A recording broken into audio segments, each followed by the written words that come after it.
नमस्कार, मैं doctor Monika Agarwal, consultant obstetrician and gynaecologist. आज आपसे बात करूंगी एक बहुत ही कॉमन प्रॉब्लम के बारे में जो ज़्यादा करके आए दिन हमारे पास लेडीज़, लड़कियां और कुछ एजेड लेडीज़ भी लेकर आती रहती हैं। एबनॉर्मल वेजाइनल डिस्चार्ज, गंदा पानी निकलना। कि कोई बोलता है कि पानी जैसा पानी निकल रहा है, कोई बोलता है कि अलग कलर का ब्राउनिश डिस्चार्ज हो रहा है, कोई बोलता है कि कर्डी चीज़ी मटेरियल दही जैसा हमको डिस्चार्ज निकलता है। तो आखिर ये सब है क्या? इसमें हमें क्या करना चाहिए? क्यों होता है? देखिए, सबसे पहला तो ये है एक तरह का वेजिनाइटिस आप बोल सकते हैं, वेजाइना का इन्फेक्शन। और ये मोटा मोटा अगर मैं तौर में बांटूँ तो दो तरह का होता है। एक होते हैं इन्फेक्टिव रीजंस और एक होते हैं नॉन इन्फेक्टिव रीजंस। पहले हम लोग नॉन इन्फेक्टिव की बात करते हैं। नॉन इन्फेक्टिव रीजंस होते हैं जैसे कि महीने के दौरान जब वेजाइनल पीएच चेंज होती है, या प्रेगनेंसी के दौरान, या कोई पेशेंट कुछ पर्टिकुलर दवाइयाँ खा रहा है, या किसी का मीनोपॉज हो चुका है उसके बाद। इन सब केसेस में जो वेजिनाइटिस होती है वो दूसरे टाइप की होती है। और एक होता है इन्फेक्टिव रीज़न। इन्फेक्टिव रीज़न क्या होते हैं कि किसी तरह के बैक्टीरिया का या फंगल इन्फेक्शन या वायरल इन्फेक्शन, इस तरह का कोई इन्फेक्शन हो जाने से वो इन्फेक्टिव वेजिनाइटिस में आता है। इसके सिम्टम्स क्या होते हैं? किसी पेशेंट में, जैसे मैंने आपको बोला कि कर्डी मटेरियल निकल रहा है, किसी में ग्रीनिश डिस्चार्ज आ रहा है, किसी में ब्लड मिक्स डिस्चार्ज आ रहा है, किसी को खुजली हो रही है, बहुत ज़्यादा इंट्रैक्टेबल खुजली, इचिंग होती है। पेशेंट्स बोलते हैं कि इतना ज़्यादा इचिंग होता है कि हम कंट्रोल नहीं कर पाते हैं। कभी कभी एबनॉर्मल स्पॉटिंग भी होती है, ब्लीडिंग हो जाती है। और last but not the least कि कुछ पेशेंट्स में इसकी कॉम्प्लिकेशन के तौर पर इनफर्टिलिटी भी होती है, बच्चा नहीं बैठता है।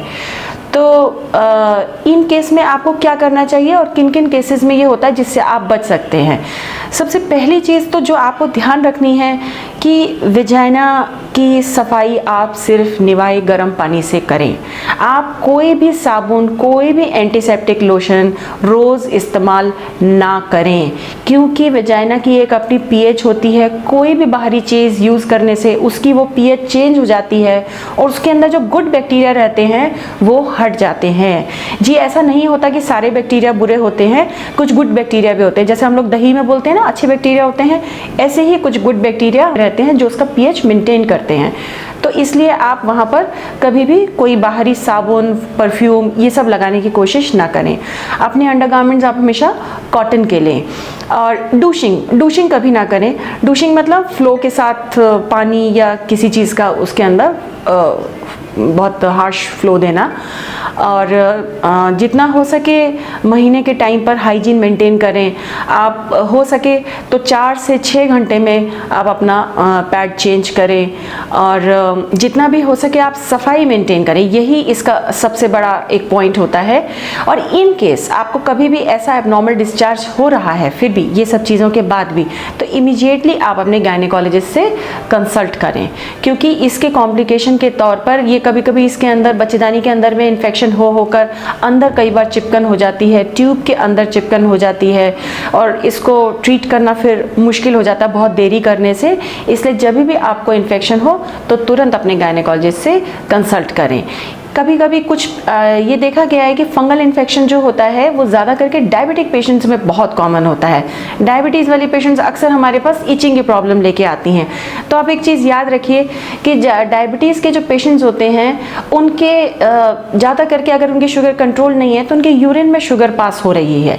यूरिन में शुगर पास हो रही है। शुगर तो किसी भी बैक्टीरिया का खाना होता है, तो उस पर यीस्ट भी ग्रो करता है, तो बेसिकली उनके अंदर यीस्ट वाला इन्फेक्शन हो जाता है।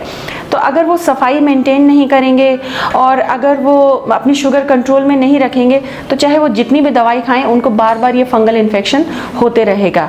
इसलिए जो डायबिटिक पेशेंट्स होते हैं, जो इम्यूनो कॉम्प्रोमाइज पेशेंट्स होते हैं, जो किसी भी वजह से जो इम्यूनो सप्रेस्ड हैं, उनको इस बात का खास ख्याल रखना है कि वो अपना हाइजीन पार्ट अच्छे से मेंटेन करें, अपना शुगर कंट्रोल में रखें। और फिर भी अगर उनको किसी तरह का कर्डी चीज़ी डिस्चार्ज आ रहा है तो वो तुरंत अपने गायनेकोलॉजिस्ट गायनेकोलॉजिस्ट से संपर्क करें। लास्ट में मैं आपको एक वेजिनाइटिस के बारे में और बताना चाहूँगी जिसको हम लोग बोलते हैं सेनाइल वेजिनाइटिस।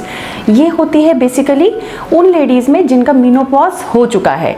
देखिए, मीनोपॉज का मतलब जो उनका फीमेल सारे मेंटेन करने वाला, फीमेल कैरेक्टर्स मेंटेन करने वाला जो हार्मोन था ईस्ट्रोजन, वो चला गया है। तो उसकी वजह से क्या होता है कि सब तरफ की स्किन थोड़ी ब्रिटल हो जाती है, थिन हो जाती है। तो वैसे ही वेजाइना की स्किन भी ड्राई हो जाती है, थिन हो जाती है, ब्रिटल मतलब पतली हो जाती है, जो थोड़ी सी भी चोट लगने से चटक जाती है। उस केस में क्या होता है कि जो ओल्ड एज की जो पेशेंट्स होती हैं जिनका मीनोपॉज हो चुका है, तो क्योंकि उनकी ड्राई वेजाइनल स्किन हो जाती है तो उसमें कई बार छोटे छोटे क्रैक्स आ जाते हैं। उन क्रैक्स के बीच में इन्फेक्शन हो जाता है। इसका सिम्टम ये होता है कि वो आती हैं, उनको एज सच यूरिन में इन्फेक्शन नहीं है, लेकिन वो जितनी बार यूरिन जाती हैं उनको बिल्कुल ऐसा लगता है कि उनके वेजाइना में जैसे आग लग गई है, बहुत मिर्ची जैसा उनको जलन होती है। तो ये एक्चुअली इसको हम लोग सेनाइल वेजिनाइटिस बोलते हैं।